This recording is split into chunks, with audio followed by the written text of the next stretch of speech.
The City of Tshwane Executive Mayor Cilliers Brink delivered his maiden State of the Capital address earlier today at Tshwane House. The theme of this year's address centered around a city that works for all its people. During his address, the mayor emphasized his council's objectives to deal head-on with revenue challenges and to prioritize services. The executive mayor joins us now to talk more on this. Mayor, good to have you, and thank you very much for coming on tonight. You have, of course, opened up your address by emphasizing what you've already said, the question of transparency and laying it all on the table as to what is behind the challenges that are plaguing the metro. Your detractors have already said, well, you were less than transparent on the actual issues that you were supposed to be dealing with. So let's look at what has been highlighted by the Auditor General's report, for example. One of the issues that we were looking to hear from you today was to how you were going to deal with a worsening situation of revenue collection. The Auditor General's report saying there was ineffective financial recovery plan and a poor collection of debt. Currently, what is the rate that you're looking at of impairments? So the Auditor General made a number of findings, and let me just say that the revenue collection is one of them, and a very important one, because if we don't restore the ability of the city to collect revenue, then there's no future, there's no plan, there's no success, no prospect of success for any of our other plans. At present, only about 60% of Tshwane residents pay their bills on time. And I must emphasize on time, because cash flow is about getting the money in the bank on time. Only if we do that can we start settling bills to Eskom, Rand Water, and some of our other trade receivables or payables. Yeah. Our approach is going to be to aggressively ramp up revenue collection. Last year, Tshwane had a campaign called Tshwane Yatima, which focused on big consumers who had arrear accounts, including government departments. And the city was able to raise 800 million rand in arrear payments.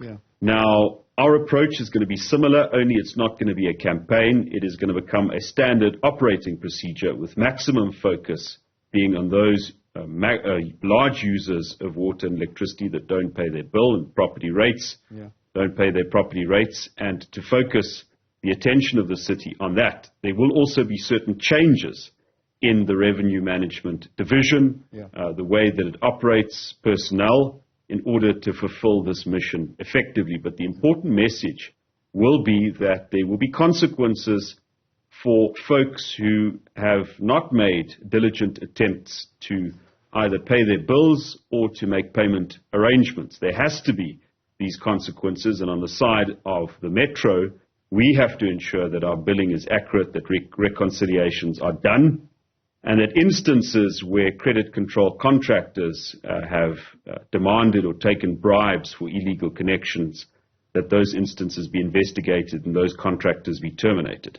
800 million, you would agree that that collection initiative, it didn't even begin to touch the surface. I think in 2022, the reported amount was sitting at 17 billion rands that was owed to the metro. I'm sure now it's sitting even higher than that. So collecting 800 million rands would tell us that that initiative didn't nearly even touch sides compared to what you need to do. Listen, I mean, 800 million rand in the bank in 1 month makes a massive difference.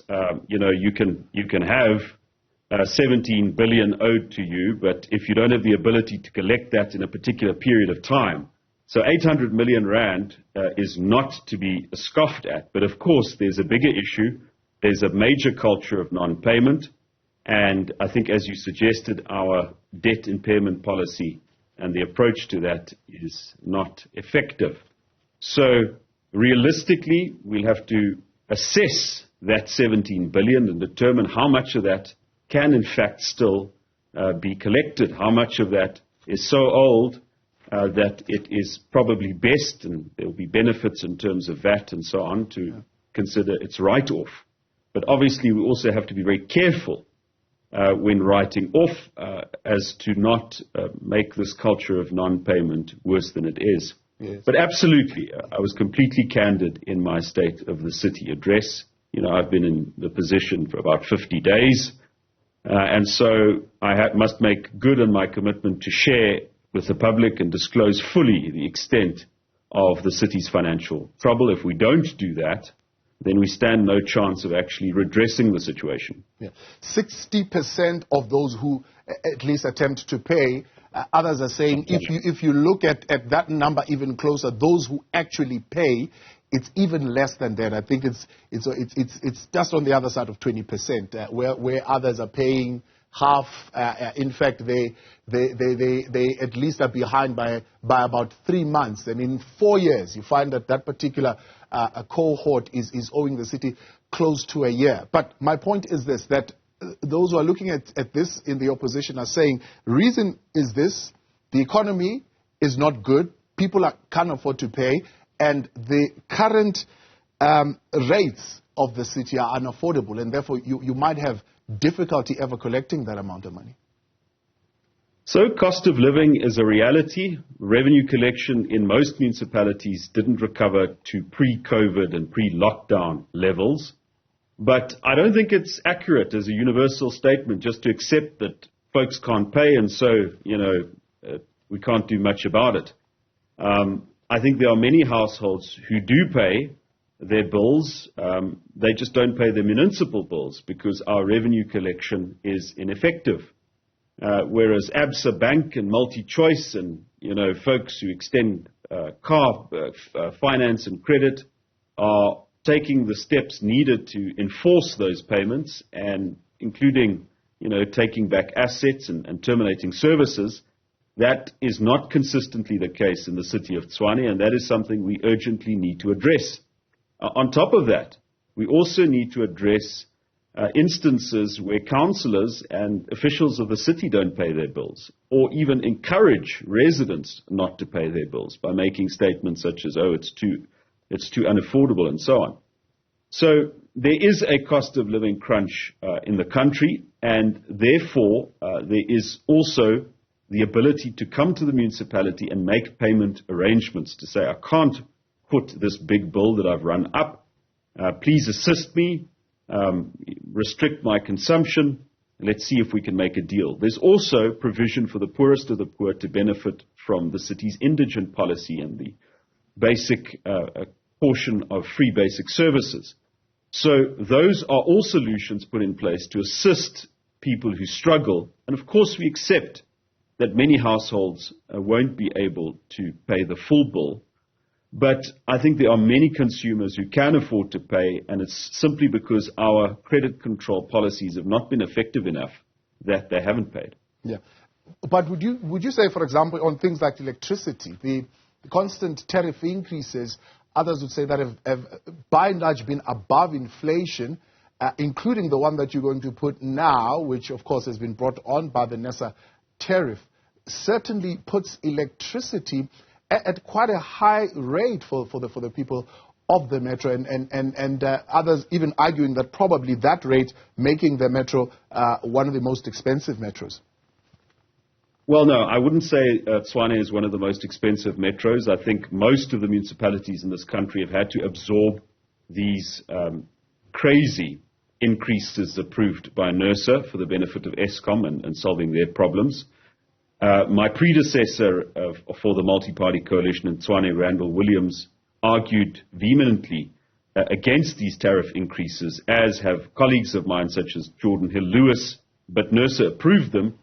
And for municipality to be financially sustainable, your tariffs need to be cost reflective. In other words, you need to charge consumers what you yourself pay to provide the service. So in the proposal that we're putting to the people of Tshwane and that the Municipal Council will consider in the draft budget for next year, we've not increased electricity above what we are paying in increases to Eskom as approved by NERSA. And yes, of course, that has a diminishing return because we cannot collect the full amount because of electricity losses, the state of infrastructure,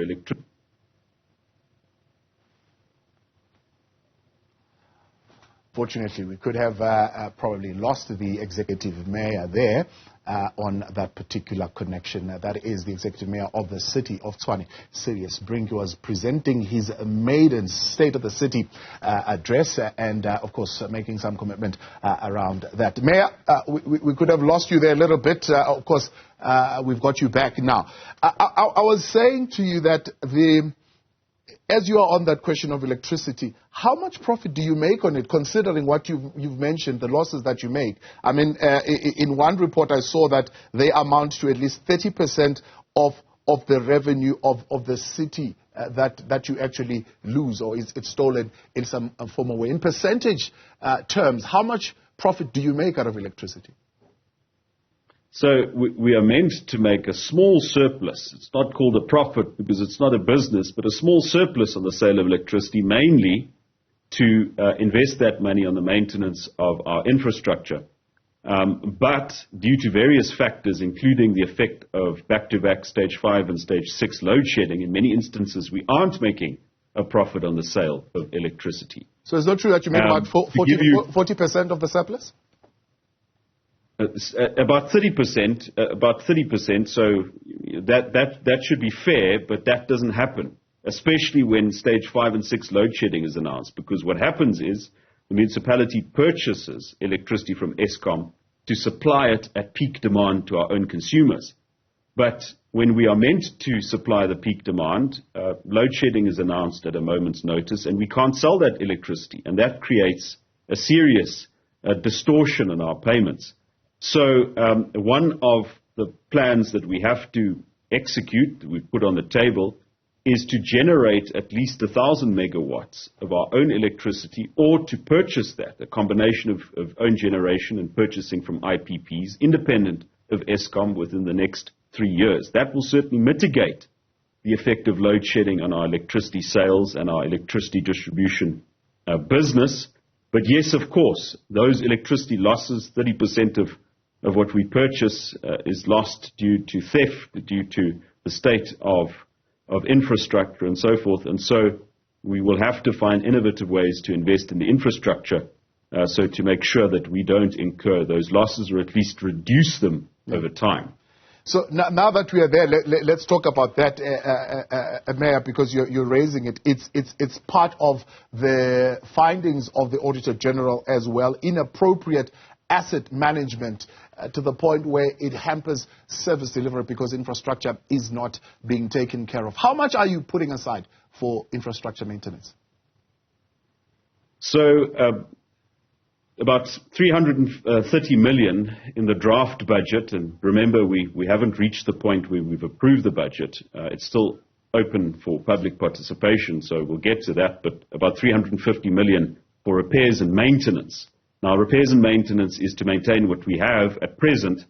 It is not to invest in new infrastructure or the refurbishment of existing infrastructure. For that, about 1 billion in the capital budget has been dedicated to water and electricity. That's very important, but it's certainly not enough. Certainly not enough. We will have to expand our funding sources. But let me just say about the findings of the Auditor General.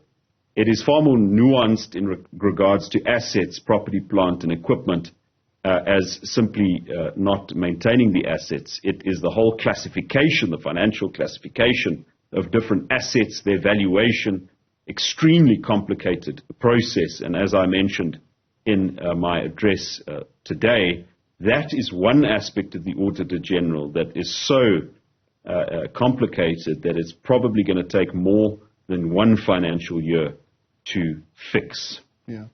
But is it true, though, Mayor, that you have over the at least 4 years consecutively been budgeting less and less for service and maintenance as to what is suggested by Treasury you should be putting aside when you're looking at the cost of the fleet and the assets that you have? So the Treasury standard is 8% of property, plant, and equipment. Yeah. And I would venture to say that there is maybe 5 or 10 municipalities in the entire country that meets that standard. It's simply not realistic, especially for a municipality in our circumstances, Even the city of Cape Town, which is obviously an example for us, a place that we want to aspire to and have best practices that we want to emulate, even they don't do that.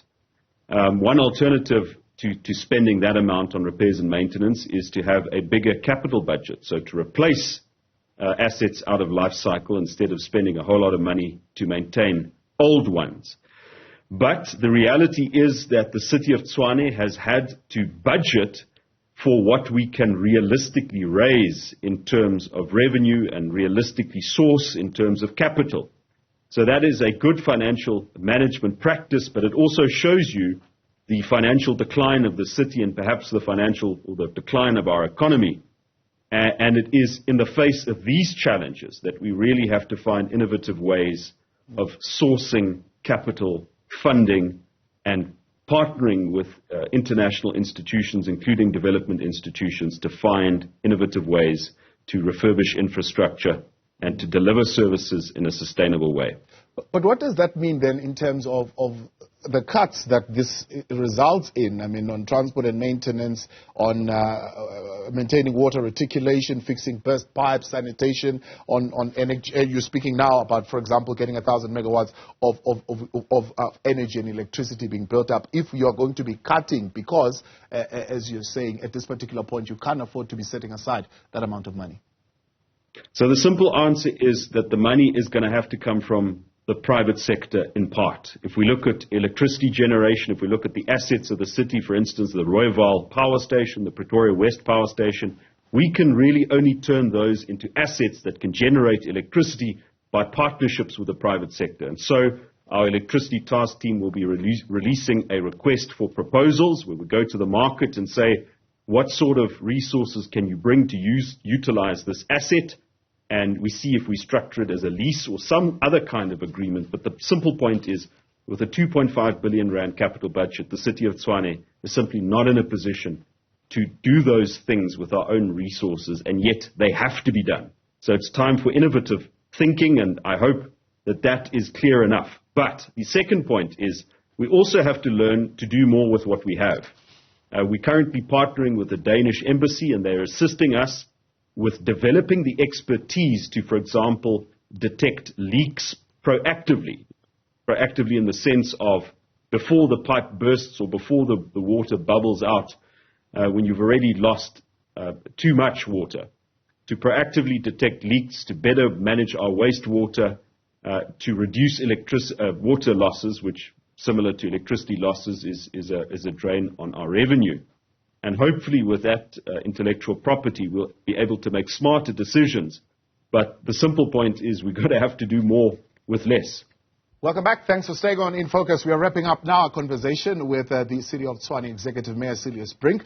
He delivered his maiden state of the capital address earlier today, making commitments certainly as far as turning things around and bringing a city that works for all its people. During his address, he emphasized on transparency, emphasized on a great deal of objectives, which some we have touched on already this evening. Give us your thoughts, 072-110-5584. Do you think the Metro has got a plan to turn things around? The other issue then, Mayor, is the issue of liabilities, which are not well managed as an area that has been flagged, and those accruals standing, I think, in the billions at this particular point, unless you've managed to bring them down.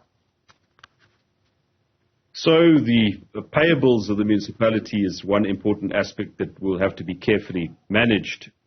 But I think that many of the payment issues that we currently have is because suppliers and service providers cannot produce purchase orders and invoices from the municipality. So they say that they've done work for the municipality, but no formal process of purchase orders and so on were followed. And that's also what the Auditor General has flagged in part, is that these processes aren't being followed. The internal protocols aren't being stuck to. And so part of responding to that is not simply paying what is demanded of us and being careful in the assessment of those trade payables. There is a special task team established by the city manager that is specifically looking at this issue, reaching out to the suppliers of the city to find out what outstanding payments are there, reconciling that against our own records. But it's also very important for us, obviously, to manage cash flow and to prioritize payments so as not to inhibit service delivery. Yeah. So what is the commitment that you're making to service providers, that they must sit, wait for your call, or those with invoices that they want to bring to you, as you're saying, some of them have not produced those, they must come forward to you? Yes, well, I mean, there is a system of doing business with the city. It's not as if it's rocket science. The service providers would have received a purchase order, and if there's no purchase order, then that has to be dealt with. But that has to be dealt with via the city administration, and if there are claims, they must be brought forward, and demands must be made, and they must be settled. But again, I have to emphasize that the city cannot pay, for example, the subcontractors of our own suppliers when those subcontractors haven't paid them. We also can't simply make payments in the absence of purchase orders, because how do we reconcile that money is in fact owing? But as I mentioned, the city manager has a dedicated task team looking at this, and I believe that requests have been sent to suppliers and service providers of the city to bring forward any outstanding accounts that they might have so that it can be reconciled against the records of the city. Yeah.